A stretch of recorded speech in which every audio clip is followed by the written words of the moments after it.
pretty sweet content for you guys today. We're going to be installing this rear air spring kit from Logiq on the Ram. So this system right here is going to be the be-all, end-all to these coil-sprung Rams. So it's going to totally eliminate sag when you tow and haul. It's going to give you a fantastic ride, both loaded and unloaded, which helper bags don't tend to do. They're just there to help the load. They're not really there to improve the ride. And with the system that I have here, it will allow you to raise and lower the back of the truck for easy loading and unloading of the bed, easy trailer hookup. So there are a lot of reasons why this is going to be a superior kit over better coils, which if you've been watching my channel for a while, you know that I do have the Cargo Max coils out back. I noticed after some time that they are starting to sag more and more like the factory ones. So I'm sure everybody has different experiences with stiffer coils. My experiences in the beginning were great, but now I am noticing that those heavier duty coils are just not doing what they used to do. So we're going to totally eliminate everything, and at the same time we're going to be improving the ride as well. So what I have here is the air spring kit, and then we've got the HD2 pump and the boost tank, the 2-gallon boost tank. So we can build this kit for you guys many different ways. We can do just the air spring kit, which will come with obviously your air springs, your lines, with Schrader valves. So this kit starts out as a manual fill option. So standard manual fill bags. Then we can upgrade to the bag system, and then the SD1 onboard air system. That is just a single channel, so that's going to take a little bit longer to inflate, and it is a single channel, so you've got both bags running into one airline to the compressor.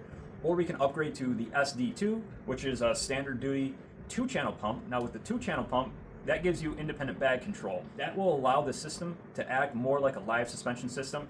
So I always recommend at minimum doing the SD2, not for independent bag control from your remote, but just better cornering and just overall better handling characteristics, especially when the truck's loaded. You're going around a corner.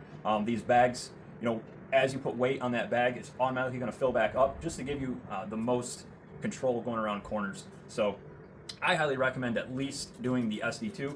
What I have here is the HD2, which has a higher duty cycle, and that is the most powerful compressor that they offer.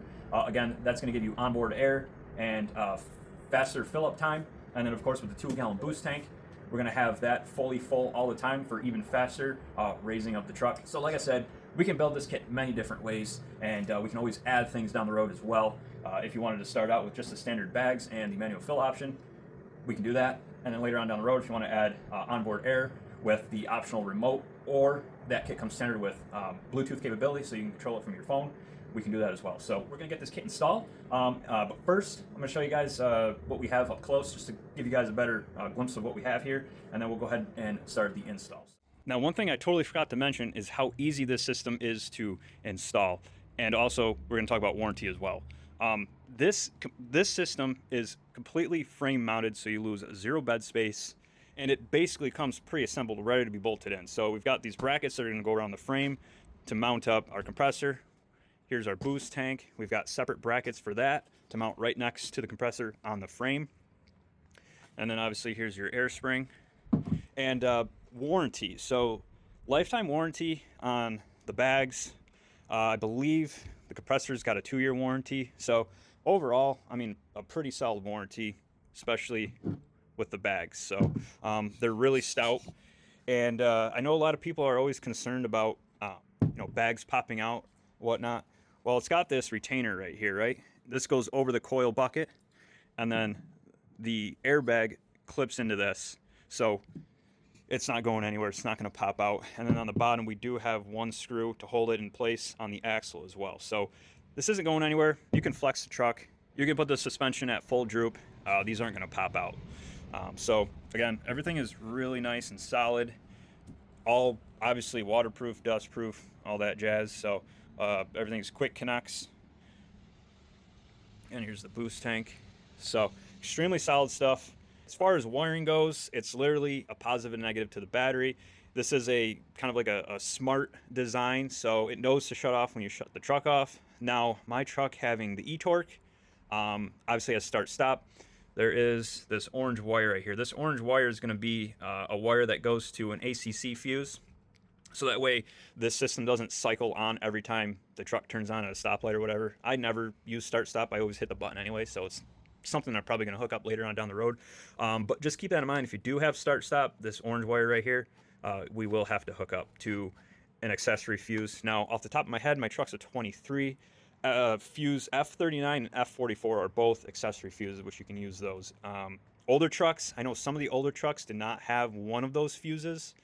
I don't know when the cutoff was. I don't know if it was 22 or 21. It's one of those years. But that's a story for another time. So that's literally the wiring. It's just a positive and negative for the battery.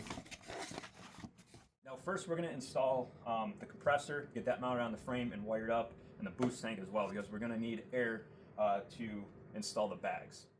Alright, now before we mount the compressor, we do have to bolt the compressor to the frame brackets first before we bolt this up to the frame. So a little trial and error. I like this setting for the compressor. Gives you enough height to where it's not going to vibrate off the floor of the truck, but it's still high enough up where you're not really going to see this. So keep this in mind on the Rams. This is going to be the third hole down. This is where I think I'm going to go with it. So we'll tighten these brackets, or tighten the compressor to these brackets, and then we will get the compressor mounted onto the frame.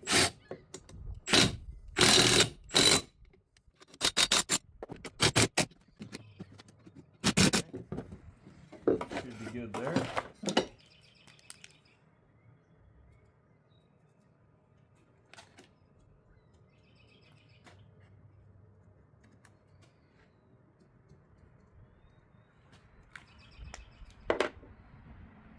Alright, now this thing's ready to be bolted onto the frame.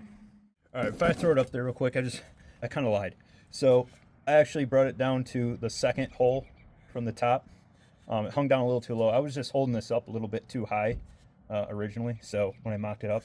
So mount the compressor to the second hole from the top for the top bolt. Now we will slide this thing up in there. Take these long bolts, put them through the top and the bottom. Go through the top first around the frame.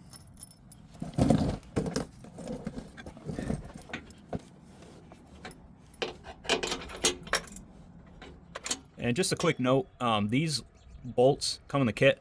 There's 4 long ones and 4 shorter ones. On these 1500 Rams, skinnier frame, we're going to use the shorter ones of these. So just keep that in mind. 2 sizes, 1500 Rams, use the shorter ones. What'll happen is this bolt, if you use the longer one, it is so long that you'll run out of threads and this will be loose. So just keep that in mind. And we'll take these brackets and on the other side of the frame.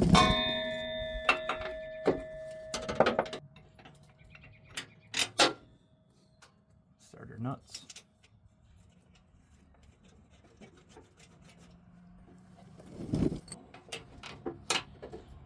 Bottom bolt in.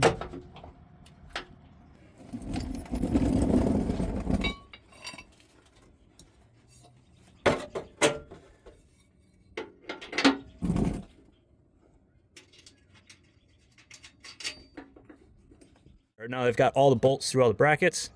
I will go ahead and tighten these down, mark them, and then we'll move on to getting the tank installed.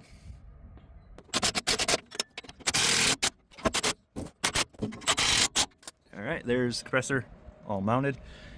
We are going to cut the bottoms of these brackets so that way it's up out of the way, but looking straight at it, obviously once those brackets are cut, will be pretty well hidden.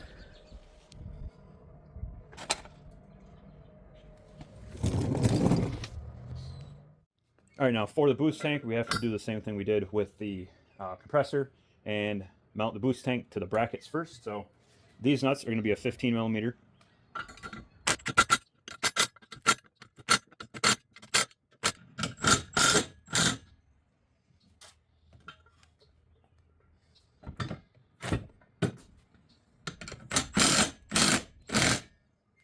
All right, now I'm going to go under, quickly hold it up there, test it, make sure everything looks good, and then I will torque these down to 6 foot-pounds.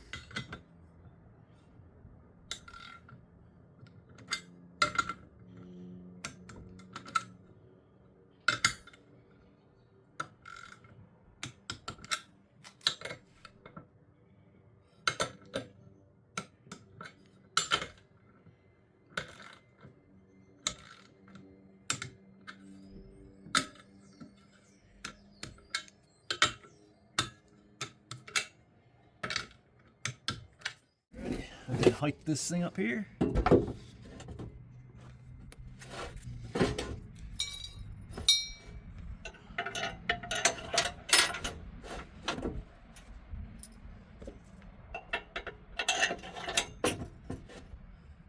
Quick note, not sure if this is because my truck is a quad cab or not, but at the back here, on the back mount, they have this brace sort of welded into the frame here, which makes the frame wider back here versus up here. So basically all I did was I used two, one for the top, one for the bottom, two longer bolts from the compressor kit, and that gave me ample threads to bolt this down here. So like I said, don't know if this is because my truck is quad cab, frame's a little bit different than the crew cabs, but something to keep in mind, you may need to use these longer bolts back here where the frame widens. So I'm gonna finish snugging all these down, and then we'll start running the air lines to the back, and then I'm putting the airbags in. All right, so for the wiring, they give you obviously a ton of wires, like double what you need. They also give you loom. The biggest pain about this job is running the wire in the loom. What you can do to help you is take a 10 millimeter, start at the end of all this wire, run the 10 millimeter all the way up to the pump, and then insert the 10 millimeter inside the loom and pull the 10 millimeter along the inside of the loom, which will help you lay the wires in the loom. I'll show you real quick. Wedge the 10 millimeter in the loom like that, and then just start pulling your 10 millimeter and holding the loom on the other side like this. Just keep going until you're pretty much done. We don't need all this wire, so I'm going to run as much as I can. I might just run the whole length of this and then cut it as needed. So that is just a quick trick I want to show you. All right, so I just want to show you guys where I ran the wiring. So here on the driver's side, follow that loom right here. Went up that little opening just behind the liner. We'll go to the hood. And then I came up here. You can see it here. Zip tied it down there. Zip tied it right here. And then just ran across the top all the way over to the battery. So for the wiring, we have two fuses, two inline fuses, one thicker wire, one thinner wire. So what we're gonna do is cut both of these right in half.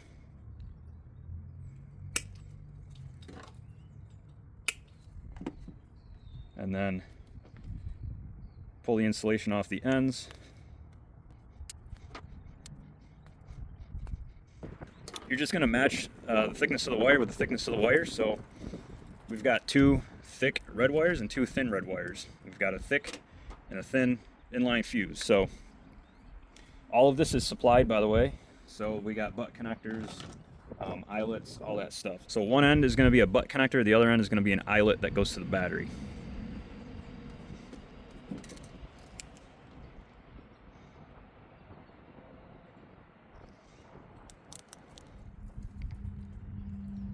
There's one. Then we're going to connect this other end to the lead coming from the compressor.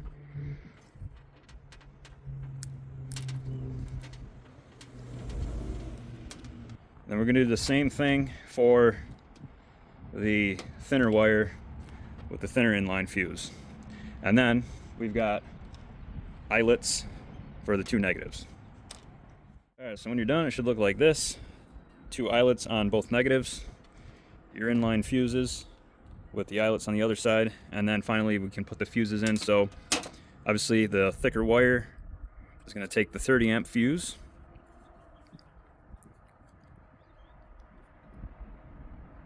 and then the thinner positive wire is going to take the 10 amp.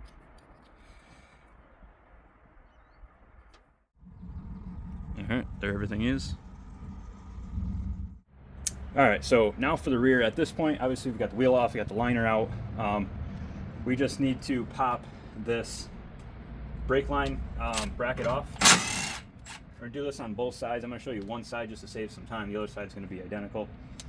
And then which by the way is a 13 for that bracket, and then a 16 millimeter for sway bar link. And then the shock's going to be a 21 millimeter bolt and a 21 millimeter nut.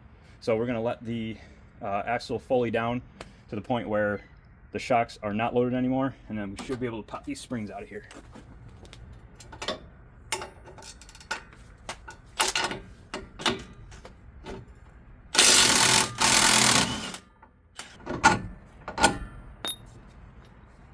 One shock, and we'll go ahead and do the same thing on the other side.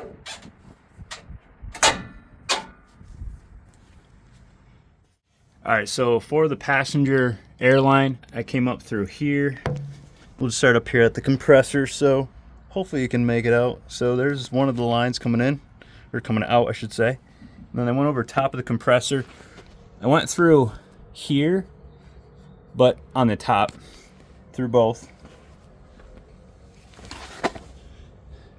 Through that hole there, up there, and then I'm going to zip tie it across that brace all the way to the other side. Should be far enough away from the exhaust to not affect anything. All right, now I've got all of the airlines ran. Let me show you something real quick. So in the kit, you get this bolt, Allen head. It does come with an Allen key and this washer. This is what goes at the bottom of the airbag through the axle. So it's easier to show you now than later. So this bolt goes up from the bottom through the axle. It's gonna go up through this hole and then into that threaded insert. And then of course up top, well, we'll get to that, but make sure you take this rubber insulator out of there. And now we're ready to pop this bag in over here. We'll get the system up and running, inflate this to 5 psi, and then get it bolted in at the bottom here. And then I will do the same on the other side. Probably won't show you that on camera because it's going to be the same exact thing. So here we go. So we're going to take this top cap, put it in the insert in the frame, slide the bag up into it, and clip it in place, just like that. And now we're ready to hook the airline up.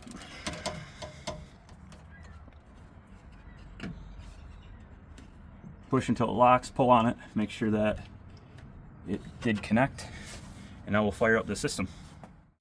All right, now with the bag lined up, we'll go ahead and inflate to 5 psi.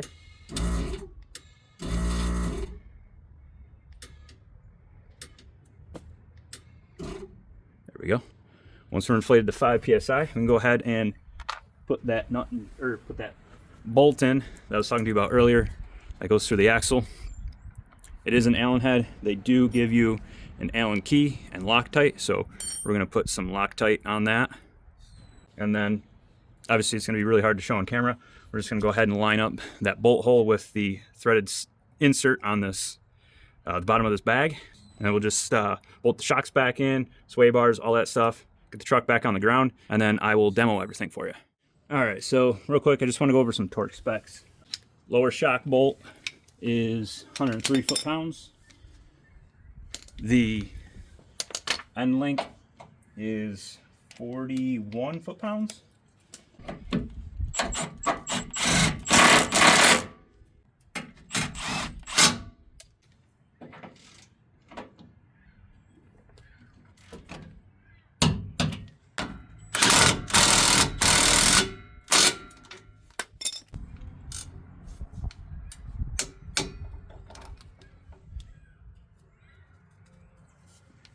All right, that's it. Everything's all buttoned up. I'm gonna go ahead and throw the liners back in, cut some zip ties, and then we'll check it out.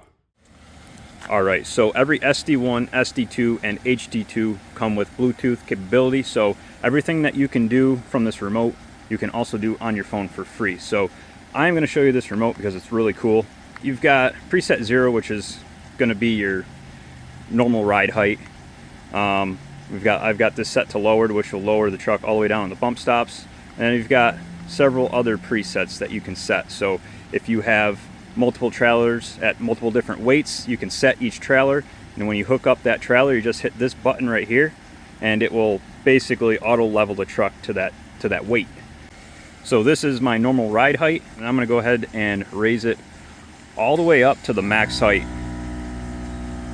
So this kit does provide up to 3 inches of lift in the back, and it will also go down to 20 psi, which is the minimum for driving around, which at 20 psi will allow the truck to sit like it would with factory coils and factory front suspension. So again, that is all the way up. I'm gonna go a little bit more. There you go. That is all the way up, and then we'll go all the way down.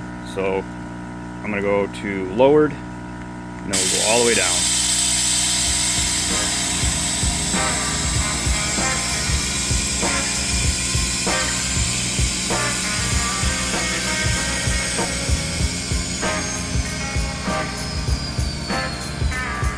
There it is, all the way down. That is sitting on the bump stops right now.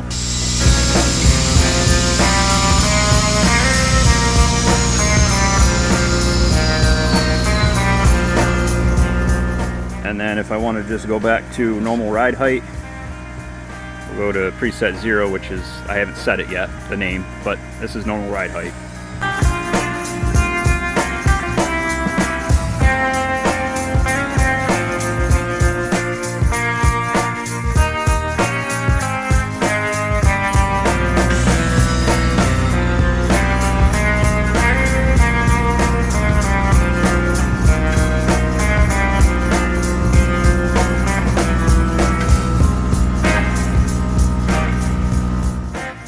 So overall, it's a pretty kick-ass system.